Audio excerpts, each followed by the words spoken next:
Good morning, Bhargav. Today is Monday, November 13th, and here's the heads up brief for today. Today's production to our clients consisted of a total of 85 issues. In East Asia Pacific, we covered 44 issues. In South Asia, we covered 16 issues, and we covered 25 issues in the EMEA region. I will be briefing you on the major issues of today's production. Hey, Bassel, thank you. Let's look at the major issues today. Sure. In East Asia Pacific, I'll be covering the top 3 of the 44 issues. In PNG, fuel retailer Puma Energy has warned of impending fuel shortages, citing a lack of foreign exchange to pay for international fuel purchases. The company, which faces a payment obligation of almost $70 million, may resort to fuel rationing again. All right, so it'll be interesting to look at some of the economic parameters of the country. Can you please give me more details? Sure, Bhargav. So the nominal GDP of PNG is $32.8 billion. The latest GDP growth rate is 4.60%. The GDP per capita is around $3,500, and the foreign exchange reserves stand at $3.8 billion. And this is based on a population of nearly 10 million, right? So which is Yes. quite underwhelming at this point. And of course, there was COVID recovery as well. So let's keep a close eye on the fuel issues in the country and keep our clients updated, please. Thank you. Sure, Bhargav. In Timor-Leste, the government on November 10th ordered the suspension of the teaching, learning, and practice of martial arts in the country for a period of 6 months. The decision comes in response to recent escalation of clashes involving martial arts groups across the national territory. The suspension also includes the authorization to operate martial arts centers, clubs, and schools. These institutions will be closed for the same 6 period. Previous attempts to suspend MAG activity while controlling them to a certain extent have been unsuccessful in providing a long-term solution to the persisting issue. We covered this as the major development in Southeast Asia today. Yes, this seems like a very short-sighted, short-term approach to a recent escalation in violence.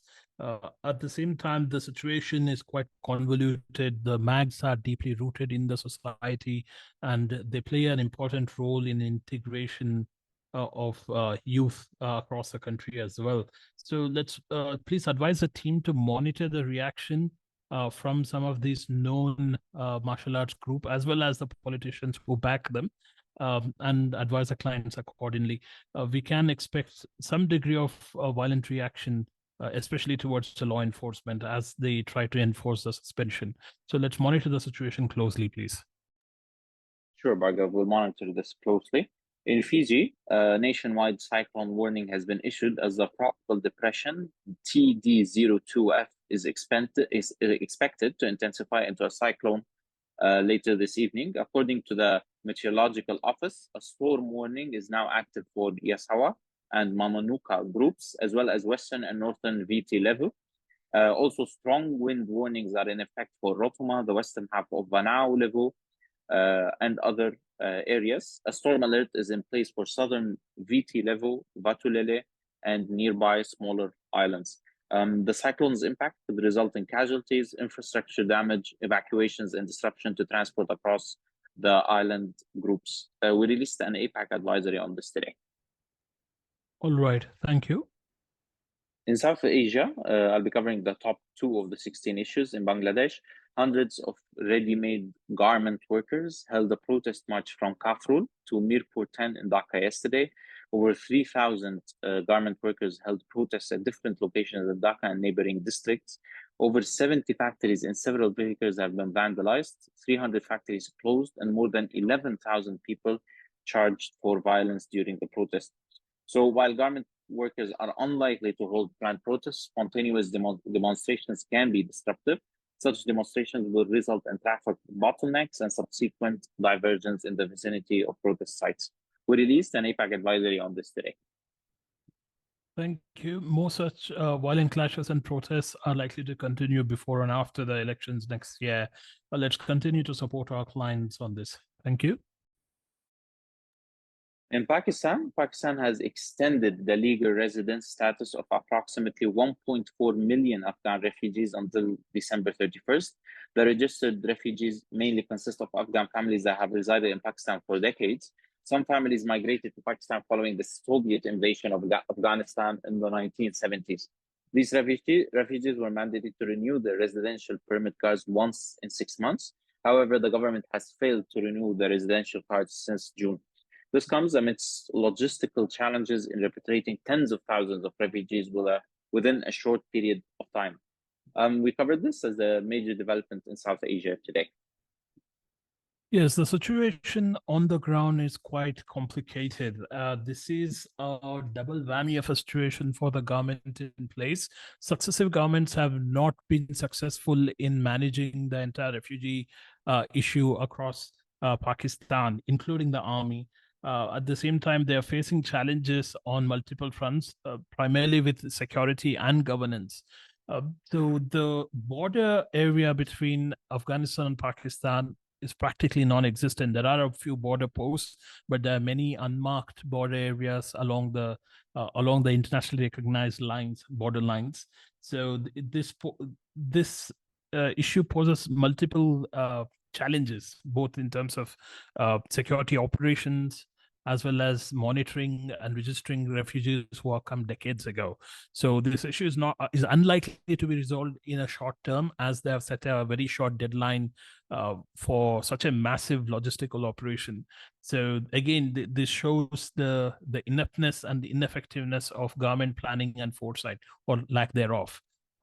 They need to reflect on some of the successful management of refugees in the neighborhood itself. The best example I can give is the Tibetan refugees in India. They have been in India since 1950s. The way they have been managed is quite commendable. They have been set up in autonomous settlements as well, without major security issues whatsoever. Thank you, Bhargav, for this explanation. In EMEA, I'll be covering the top 2 of the 25 issues. In Spain, hundreds of thousands of people protested across several cities yesterday against an amnesty deal for Catalan separatists. In Madrid, around 80,000 people attended a protest organized by the right-wing Popular Party. In Andalusia, an estimated 146,000 people protested in various cities. Tens of thousands of protesters also gathered in other cities like Valencia, Alicante, Santander, Barcelona, and the Canary Islands. This comes after interim Prime Minister Pedro Sanchez secured a deal with Catalan separatist parties for an amnesty deal in exchange for support in the national parliament. Additional demonstrations are expected in the coming days and weeks. We conveyed this to our clients via an advisory message today. Yes, the deal with the Catalan separatist parties seem to be quite focused towards integration and securing their own support. At the same time, some of the right-wingers do not understand greater integration at the national level with considerable compromise is probably the only way to go in terms of autonomy as well as federal structure in governance. Some of the other successful cases of federal approach to such secessionist movements need to be studied much more closely.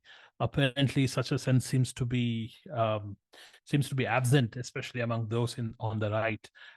So let's monitor the situation on the ground and keep our clients updated, please. Sure, Bhargav. In concerning the Israeli-Palestinian conflict, around 11,300 Palestinians and 1,200 Israelis have died. At least 26,000 Palestinians and 3,500 Israelis have been injured. Thousands of protesters demonstrated against Prime Minister Benjamin Netanyahu on November 11th. Around 6 pro-Iranian militants have been killed by the US military in eastern Syria. 17 people, including 7 Israeli soldiers, were injured in Hezbollah attacks in northern Israel. The spokesperson of the IDF has said they have operational plans with Lebanon to alter the security situation in northern Israel. The war will continue in the coming days, with Israel reiterating its position against a ceasefire. We also conveyed this to our clients via an advisory message today. It is interesting that he mentions operational plans to alter the security situation. In his own words, the IDF would be better off without poking an active member or an active belligerent group such as Hezbollah any further, that would open up another front for the conflict. So, Bassel, what would you say about that? Well, I think in the past few days, multiple Israeli officials have issued threats against Lebanon and against Hezbollah, but none of them have come clear to like attack or open another front against in the north, especially because it's clear that the Americans and especially the Biden administration does not want another front. Because American interests are under attack in other areas, such as in countries such as Syria and Iraq, as well as another threat coming from Yemen. So another front means a regional war, and at this time, I don't think Israel and the US can afford that.